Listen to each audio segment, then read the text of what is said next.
शोले एक ऐसी कालजयी फिल्म जिसने भारत के सिनेमा जगत के इतिहास को बदल कर रख दिया। फिल्म यात्री की फिल्म यात्रा में अब तक हमने जाना कैसे सलीम जावेद ने हॉलीवुड की मूवीज से इंस्पिरेशन लेकर एक सशक्त कहानी गढ़ी, कैसे सिप्पीज ने 2 लाइन की स्टोरी पर हामी भरी, कैसे धर्मेंद्र और संजीव कुमार ठाकुर और गब्बर के रोल के लिए अड़े और धर्म जी क्यों नहीं चाहते थे जय की भूमिका शत्रु जी करे। अगर आपने इस वीडियो का पहला भाग नहीं देखा तो देख डालिए अभी, लिंक डिस्क्रिप्शन बॉक्स और आई बटन में है डली। इस वीडियो में चर्चा होगी कैसे अमिताभ को लेने के लिए सिप्पी माने, कैसे बने जया बच्चन और अमजद खान फिल्म का पार्ट, कैसे बना रामगढ़ सिप्पी नगर, कैसे रही शूटिंग से रिलीज तक की फिल्म की डगर। चलिए शुरू करते हैं शोले का फिल्म यात्रा का दूसरे भाग का सफर। धर्मेंद्र जी ने अमिताभ का नाम सुझा तो दिया था, लेकिन सिप्पी उनको लेने के लिए हिचकिचा रहे थे। दूसरी ओर सलीम जावेद ने अमिताभ की पैरवी यह कहकर कर दी कि आप संकोच मत रखिए, ये आने वाले समय का उभरता सितारा है, हमारी एक लिखी हुई फिल्म में ये काम कर रहा है, हमने इसका काम देखा है। दोस्तों, वो फिल्म थी जंजीर, और 1973 में जंजीर की रिलीज के बाद अमिताभ कैसे रातों रात सितारे बन गए थे ये तो सब जानते हैं। अब बात अगर जया बच्चन की कास्टिंग की जाए तो कहा जाता है कि जया बच्चन ने ये रोल सिर्फ अमिताभ के पैरेलल लीड की वजह से ही किया था। तब तक अमिताभ और जया की शादी हो चुकी थी और जया फिल्म की शूटिंग के दौरान प्रेग्नेंट थी, उनकी गर्भ में श्वेता बच्चन पल रही थी। रोल चाहे बेहद छोटा था पर अमिताभ बच्चन के साथ आउटडोर की शूटिंग में रहने का मौका था, और फिल्म की रिलीज के टाइम भी जया बच्चन अपने आने वाले सुपुत्र अभिषेक बच्चन से गर्भ में थी। इससे आप अंदाजा लगा सकते हैं कि फिल्म की शूटिंग कितनी लंबी चली होगी। आपको यह बताते चलो कि फिल्म की शूटिंग 3 अक्टूबर 1973 को शुरू हुई थी और फिल्म रिलीज हुई थी 15 अगस्त 1975 को। बात अगर फिल्म की कास्टिंग की जाए और गब्बर की बात ना हो तो चर्चा ही अधूरी है। गब्बर का विलन का कैरेक्टर जितना मशहूर हुआ शायद ही उतना कोई हुआ। आज भी विलन्स की एक्टिंग की कुर्ता का पैमाना गब्बर से नापा जाता है। यह रोल निभाया था अमजद खान ने, पर वह पहली पसंद नहीं थे, इवन कास्ट होने के बाद भी हटाए जाने वाले थे। दरअसल गब्बर के रोल के लिए पहले डैनी डेंगजोम्पा फाइनल हो गए थे, परंतु वो उस समय धर्मात्मा फिल्म कर रहे थे फिरोज खान के साथ, जिसके सिलसिले में उन्हें विदेश जाना था और दोनों फिल्म की डेट उनकी क्लैश कर रही थी। अब उन्हें दोनों में से कोई एक फिल्म ही चुननी थी। उन्होंने पहले धर्मात्मा साइन करी थी, अतः उन्होंने उसे ही चुना और भारी मन से शोले छोड़ दी। फिर सिप्पी और सलीम जावेद एक और नए विलन की तलाश में जुट गए, पर वो किसी को फाइनल नहीं कर पा रहे थे।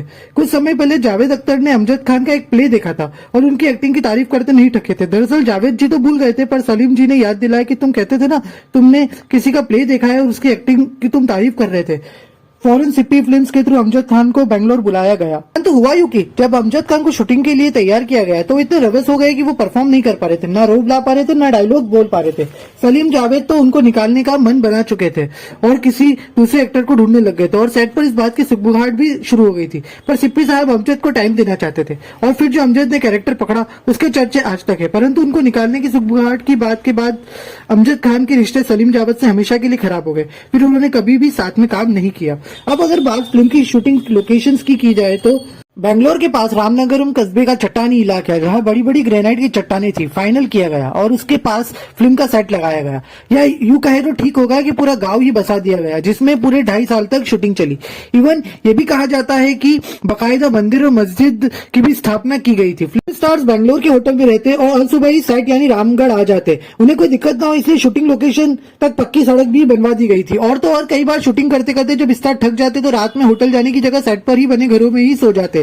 जिसमें धर्मेंद्र के बारे में तो ये भी कहा जाता है कि गांव की पृष्ठभूमि से होने के कारण उन्होंने होटल जाने से ज्यादा वहीं रुक जाना और सो जाना सुहाता था। वे खुले में ही चारपाई लगाकर सो जाया करते थे। फिल्म की शूटिंग के बाद स्थानीय सरकार ने उस इलाके को संभाल कर रखा और बाद में सिप्पीज के सम्मान में इसका नाम सिप्पी नगर कर दिया। आज भी ये स्थान टूरिस्ट स्पॉट बना हुआ है। फिल्म की अगर शूटिंग बजट की बात की जाए तो शुरुआत बजट इसका 1 करोड़ था, परंतु रमेश सिप्पी ने फिल्म में कहीं कोई कसर नहीं छोड़ी थी।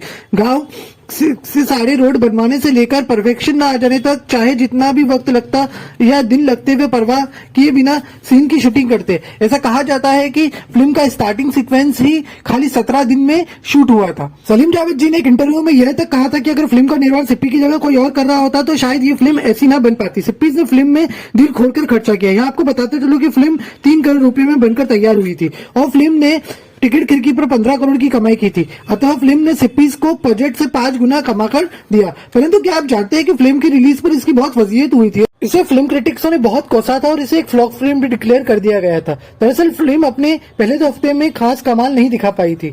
रमेश सिप्पी ने तो इसकी क्लाइमेक्स बदलकर अमिताभ के मरने वाला सीक्वेंस हटाने तक का मन बना लिया था, परंतु सलीम जावेद को अपनी कहानी पर पूरा भरोसा था।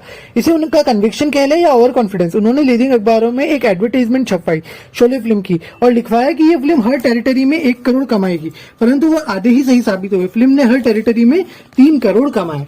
और जो सफलता के झंडे गाड़े गए उसका प्रमाण आज यह भी है कि हम 49 साल बाद फिल्म की बात कर रहे हैं और आप आज फिल्म का वीडियो का सेकंड पार्ट भी बड़ी चाव से देख रहे हैं। ये तो बात हुई शोले की फिल्म यात्रा की। अब बात करते हैं शोले के कुछ अननोन फैक्ट्स की जो बड़े दिलचस्प है।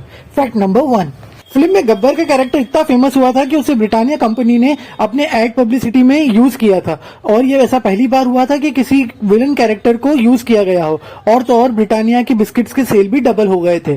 फैक्ट नंबर 2, यूं तो फिल्म बड़ी हिट बताई जाती है लेकिन इसे फिल्म फेयर द्वारा केवल एक अवार्ड मिला था, वो भी बेस्ट एडिटिंग का। Very unfair film fair. Fact number 3, यूं तो फिल्म के एंडिंग में गब्बर को ठाकुर के द्वारा मारा जाना था, पर उस समय सेंसर बोर्ड और आपातकाल की वजह से फिल्म की एंडिंग को चेंज करना पड़ा और पुलिस को दिखाना पड़ा क्योंकि फिल्म स्टार्स को कानून अपने हाथ में लेते हुए नहीं दिखा सकते थे।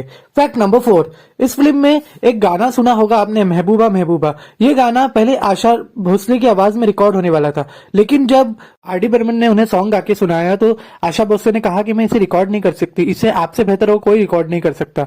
इसीलिए सॉन्ग में केवल हेलन को डांस करते हुए दिखाया गया है और आर डी बर्मन की आवाज को मैच करने के लिए जलाल आगा को स्पेशली फिल्म में लिया गया। फैक्ट नंबर 5, इस फिल्म ने कमाई की तो सारे रिकॉर्ड तोड़ दिए थे, पर इसने एक रिकॉर्ड और बनाया था, वो था 100 थिएटर्स में सिल्वर जुबली करने का।